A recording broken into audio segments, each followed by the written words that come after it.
Om Swastiastu. Perkenalkan, kami dari kelompok 4 CGP Angkatan 10 Kabupaten Tabanan. Kali ini akan mempraktekkan praktek coaching di mana saya sendiri Iwayan Yudi Darmadi sebagai supervisor dan sebelah kanan saya Bapak Inyoman Subawo sebagai coach dan sebelah kiri saya Ikada Indah sebagai coaching. Demikian perkenalan dari kami. Selamat menyaksikan.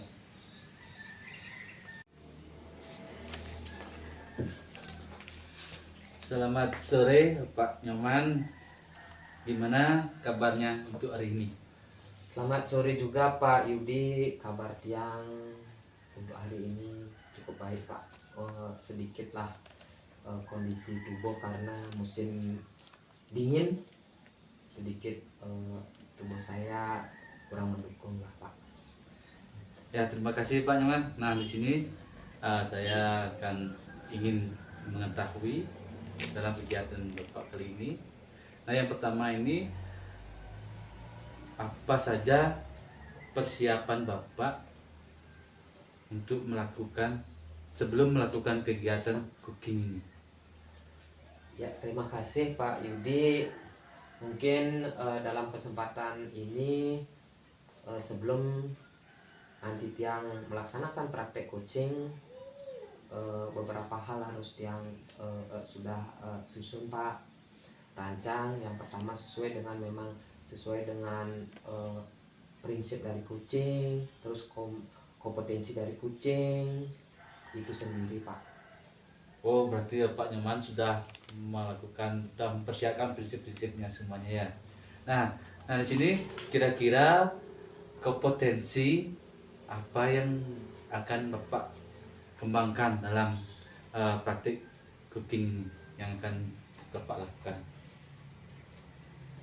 Mungkin yang pertama sebelum ke kompetensi Pak, kita dalam melakukan praktek coaching itu harus menerapkan prinsip coaching itu, yaitu kita memaksimalkan potensi yang ada pada coaching yang akan kita coaching.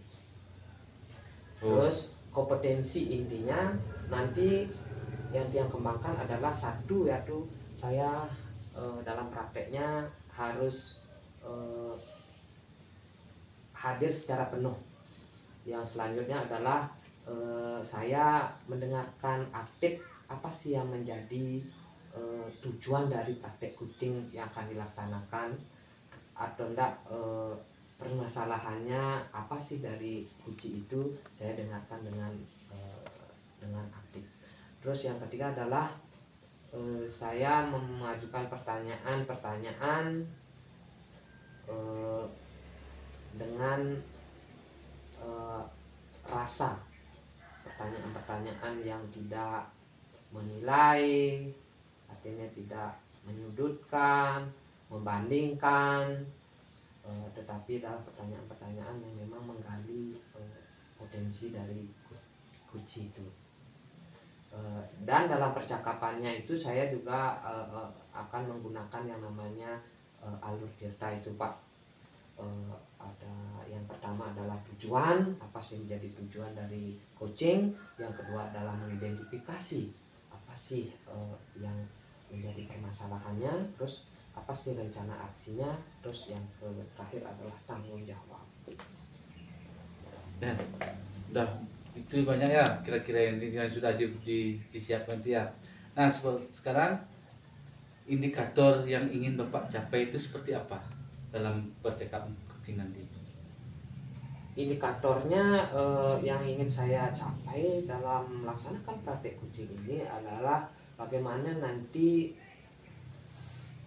si coaching ini setelah melakukan percakapan coaching, dia mampu menemukan solusi-solusi dari permasalahannya itu yang memang timbul dari dalam dirinya, dan mengetahui langkah-langkah apa tuh, tahapan-tahapan apa yang harus si coaching ini lakukan untuk menangani setiap permasalahan yang dihadapi. Mungkin itu Pak. Oh gitu ya, itu. Nah, nanti dalam percakapan Bapak sebagai grupnya dan nanti untuk kucian, supaya apa yang nanti ingin didapatkan dalam percakapan nanti bisa tercapai. Nah untuk itu waktunya saya persilakan untuk Bapak mulai percakapan. Ya, terima kasih Pak. Selamat sore Bu Indah. Selamat sore Bapak. Dalam kesempatan yang berbahagia ini, gimana kabarnya Bu? Astagfirullah, saya sehat Pak. Bagaimana dengan Bapak? Sama, tetapi seperti apa yang yang tadi katakan, sedikit kesehatan kurang mendukung Bu. Baik Bu Indah, mungkin dari percakapan hari ini apa sih yang bisa dia bantu Bu? Mungkin di sini saya punya topik Pak. Topik saya yaitu tentang bagaimana cara saya mengembangkan komunitas belajar saya di sekolah untuk dikembangkan. Bagaimana saya bisa mengembangkan komunitas saya. Oh, berarti dalam kesempatan ini Bu Indah ingin mengembangkan komunitas di sekolah. Mengembangkan apa maksudnya Bu? Begini Pak, untuk komunitas ini baru tersusun Pak. Baru tersusun, saya baru mendaftarkan di PMM, dan untuk selanjutnya saya masih bingung. Saya harus apakan komunitas yang saya miliki ini. Oh, seperti itu. Berarti tahap awalnya Ibu baru menyusun komunitas dan sudah mendaftarkan di PMM. Betul sekali. Oh, itu sebenarnya sudah langkah awal yang cukup baik tuh Bu. Terus kira-kira menurut Ibu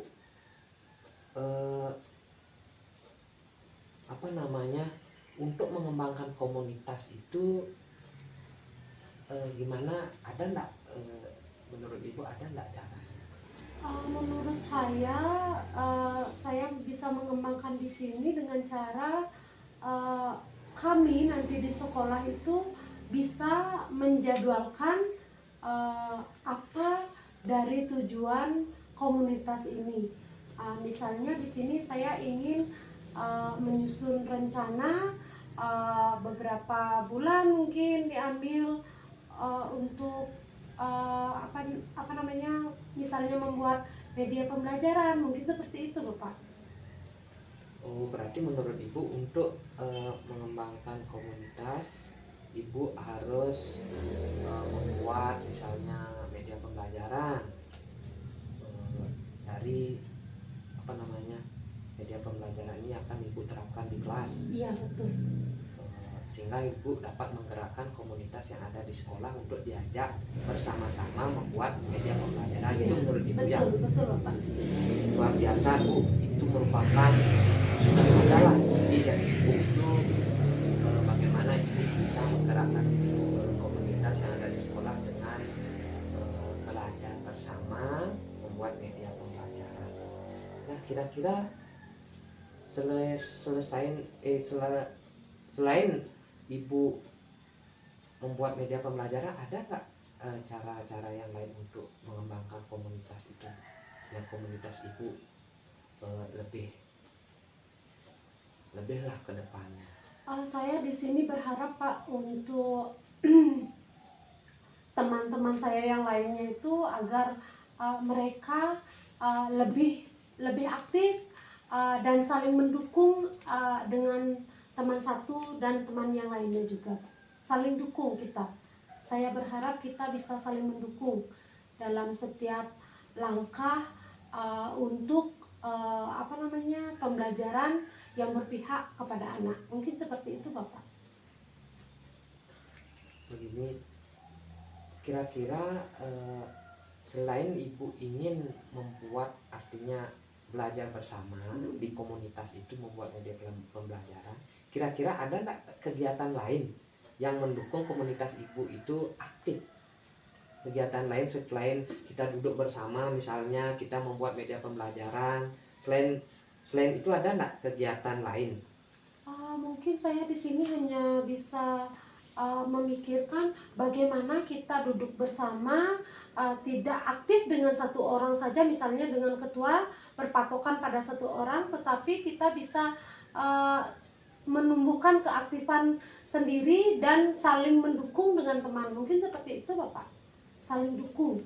Saya ingin ada di sini kita itu sebagai guru tidak hanya berpatokan dengan satu orang, yaitu misalnya ketua.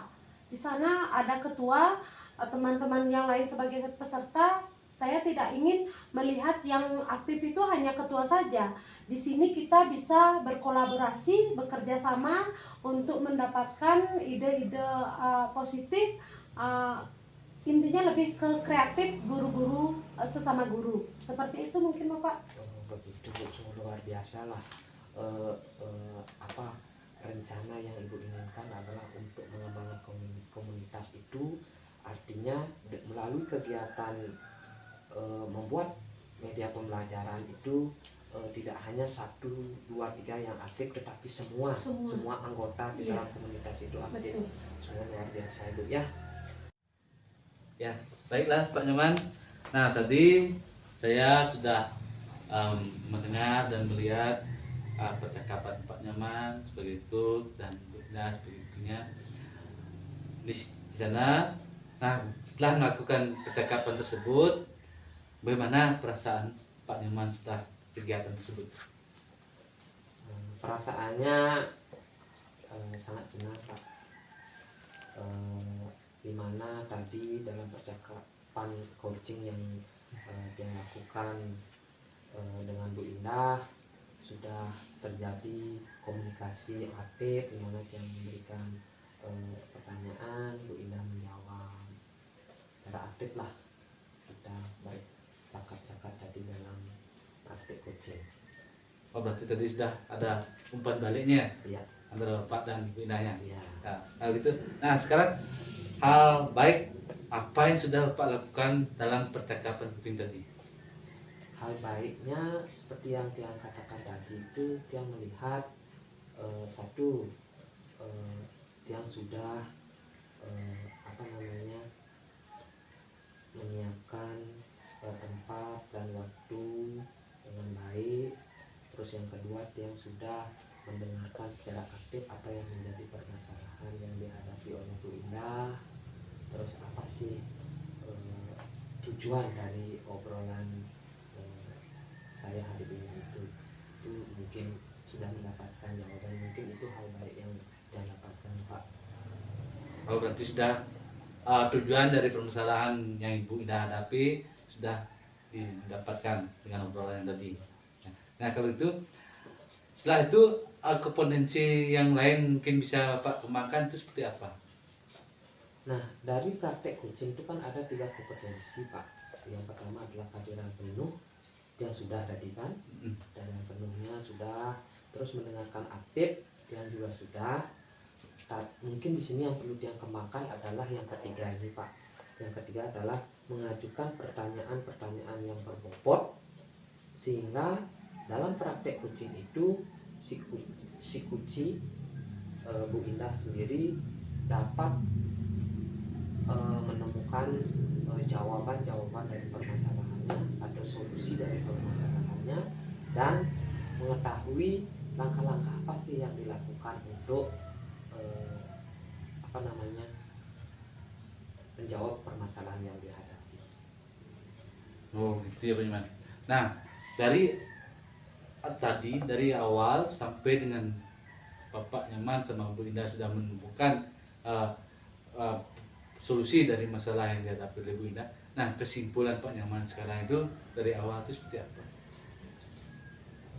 Kesimpulan dari praktek coaching yang dia lakukan tadi itu Pak, yang pertama adalah bagaimana kita dalam melakukan praktek coaching harus menerapkan prinsip dari coaching itu. Terus harus memperhatikan kompetensi inti dari praktek coaching. Setelah itu adalah bagaimana kita bercakap menggunakan atau percakapan menggunakan alur data tersebut. Mungkin itu ya. Oh, itu sudah ya, sudah semuanya. Ya Pak Nyoman ya. Ya itu terima kasih buat Pak Nyoman sudah meluangkan waktunya dan sudah mengisi saya sebagai profesor dalam kegiatan percakapan penting seperti ini. Ya, sekali lagi terima kasih Pak Nyoman ya. Baik, terima kasih kembali Pak Bibi.